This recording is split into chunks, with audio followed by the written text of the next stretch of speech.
cruel sports.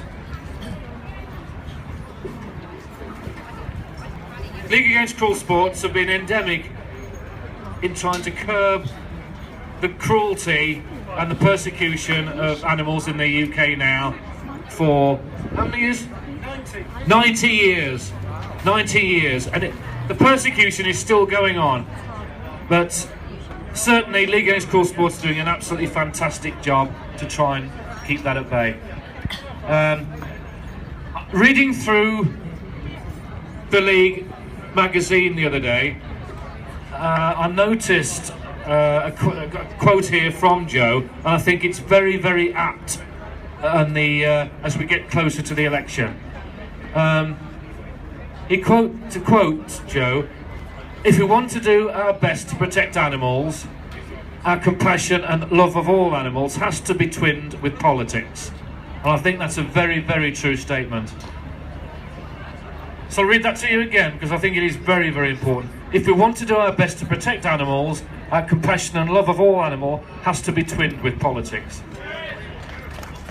Right, here is Joe Duckworth. Thanks very much. It's a real pleasure to be here today and to see so many people here. It's right through the square here. It's nearly full. It's fantastic. And we at the League are really proud to have been involved in the fight against the badger cull. It's been the most appalling, cruel, nasty policy of this government. And as everybody knows, it has nothing to do with ending bovine TB. It has nothing to do with that at all. It is unfortunately all about dirty politics. And it's all about getting votes. That's what it's all about.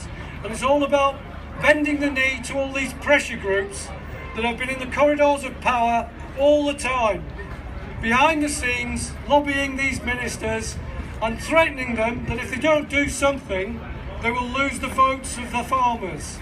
And that is nonsense, absolute nonsense.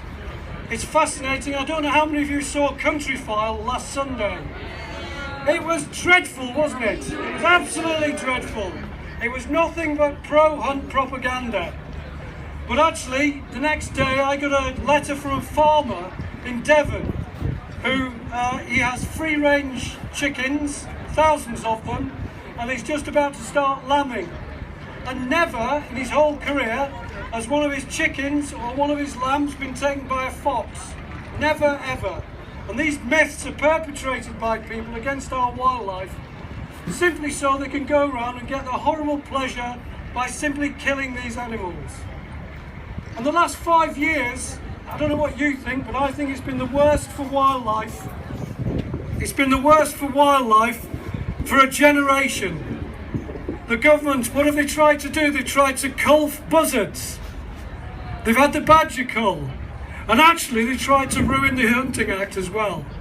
And this government has promised a free vote in Parliament.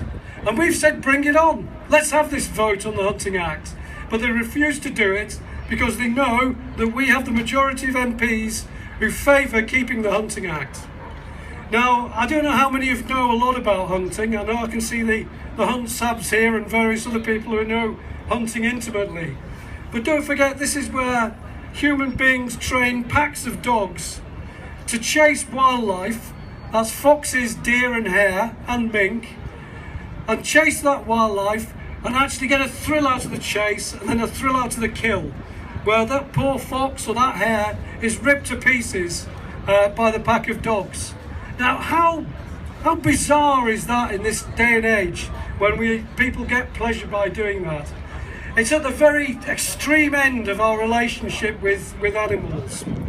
And this government tried, first of all, they wanted to have this vote, and because they knew they'd lose it, they then tried to do a backdoor thing by amending the Hunting Act.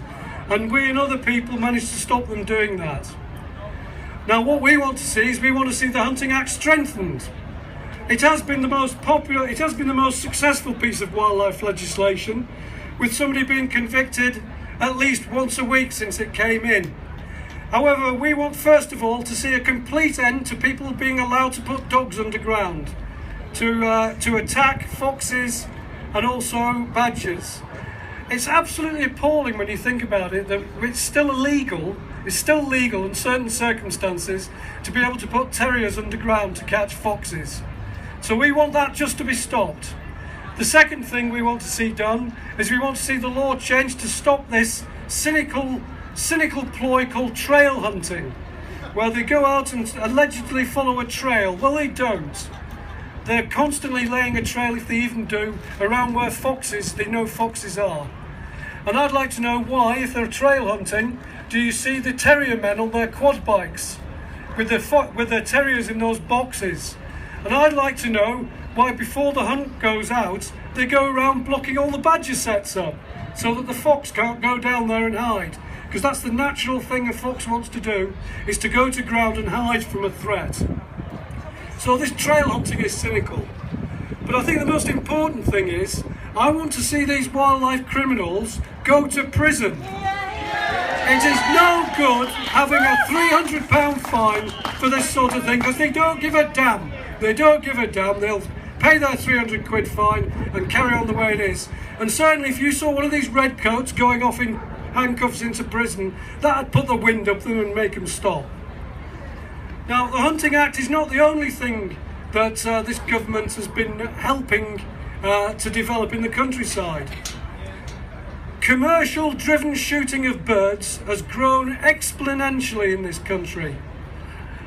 The shooters themselves admit that this year, 55 million cage-bred birds were released into our woodlands simply to be shot as targets. 55 million. And most of those are cage-bred, many of them abroad, in the most appalling cages, where cannibalism and all sorts of things and exposure are dreadful things these birds face. They're then imported over here. So we want to stop live exports of animals from this country. There are millions of live imports of game birds into this country every single year. They're then released out into our woodland, and don't forget, the pheasants they release are non-indigenous to this country. They release them out there, and then to protect them from predators, they poison birds of prey, they trap corvids, and they try and snare foxes. And all the way through this, there is horror and there is cruelty. The next thing is the shoot. Most of the people who go and shoot have never shot in their lives, and most of them are pissed. And the level of wounding that happens there is dreadful. There are hardly any what they call clean kills. And then what happens to the birds? The vast majority of them are either incinerated or they're put into these things called stink pits, where they put the carcasses of the birds to try and attract more predators, and they circle those stink pits with snares. Now, the shooting industry has basically stayed under the radar and allowed the hunters to take all the heat. Well, it's about time that ended, and we've got to start campaigning to stop this horror of commercial-driven shooting in this country. Now, final thing on snares. There are hundreds of thousands of snares laid all the time in this country, and probably as we speak now, there are animals struggling in those snares. They're the most inhumane and indiscriminate thing you can think of. And I don't know how many of you have ever seen a badger who's been caught in a snare. It is the most horrible thing. For some reason, the snares always go around their middles. And as those animals struggle to get away, and the snare tightens of them, they literally cut themselves in half. Other animals have actually gnawed their own legs off to try and get out of these snares. They're the most appalling things going, and we want to see them banned.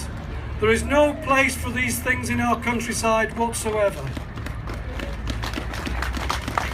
Now, can I just say something about politics? That article that was quoted from, the reason I wrote that is the number of our members, and I'm imagining the people in this crowd here, the reason you've got involved in this is because you love wildlife and you love animals.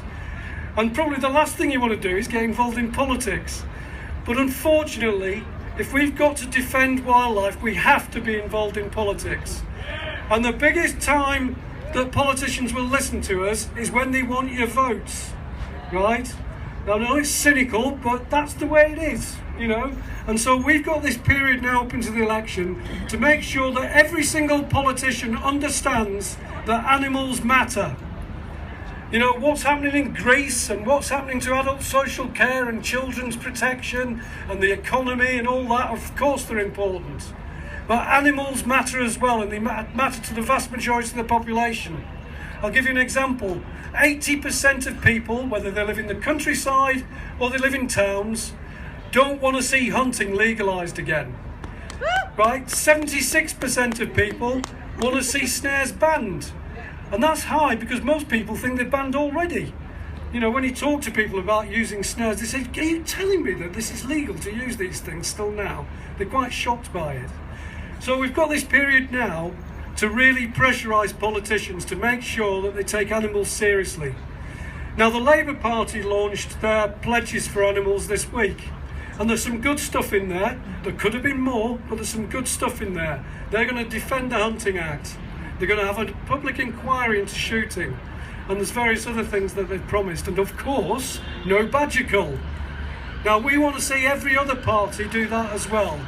Now, many parties, like the Green Party, have got excellent policies on this. But pressurise the other ones too. Now, the main one you need to pressurise is the Conservative Party. I work for a charity and I couldn't possibly comment on that last shout. Look at the Conservative Party. They're promising that on the Hunting Act, if they have a majority, they will hold a vote to repeal the Hunting Act. Right? And that will put foxes, hares, deer and mink right back in the front line. And then don't worry, these hunters will go mad if that happens. They'll go absolutely mad. And if they get those, they'll get the badgers too. I know the Conservatives would love to water down the Badger Act. They would love to do it. And they were trying to do it through the back door with the review of all wildlife legislation, which thankfully looks as though it's run into the ground. Now, if they hold that, at the moment, just bear with me a minute, there's a bit of arithmetic here that's important. If they hold a vote, at the moment, we've got about a majority of about 60 MPs who would vote on our side, so we'd win that vote.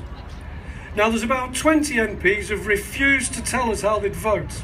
Now, I think it's safe to assume that they're not our friends and they're on the other side. So that means we've got a majority of 40. The Scottish National Party leader, that's this last week, has said that they will abstain in any vote on the Hunting Act. Now, at the moment, those 50-odd MPs, Labour MPs from Scotland, vote to keep the Hunting Act. So if the SNP actually abstain, there's a chance that they might win a vote to repeal the Hunting Act. Right? And also, Plaid Cymru are arguing that hunting should be what's called a devolved issue, i.e. they should just decide what they do in Wales. And they want the same laws they've got in Scotland. And believe you me, the law in Scotland is useless.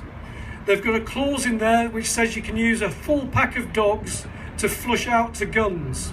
And what it's meant is they've just carried on hunting the same way they always have. And all they do is they make sure they've got somebody with a gun there, just in case. Now, if all that happens, the Hunting Act is more at risk than it ever has been. And if we lose that, they'll come for every other single piece of wildlife legislation as well. Because they're not here to defend their animals. The animals are not their friends. They're not our friends either. They're the friends of the hunters, the shooters, and the farmers. That's who they're the friends of, and they will deliver promises for them. So it's really important in this election that every vote counts. And please, think carefully before you vote, and vote so that every animal matters, and vote for the animals. Thank you.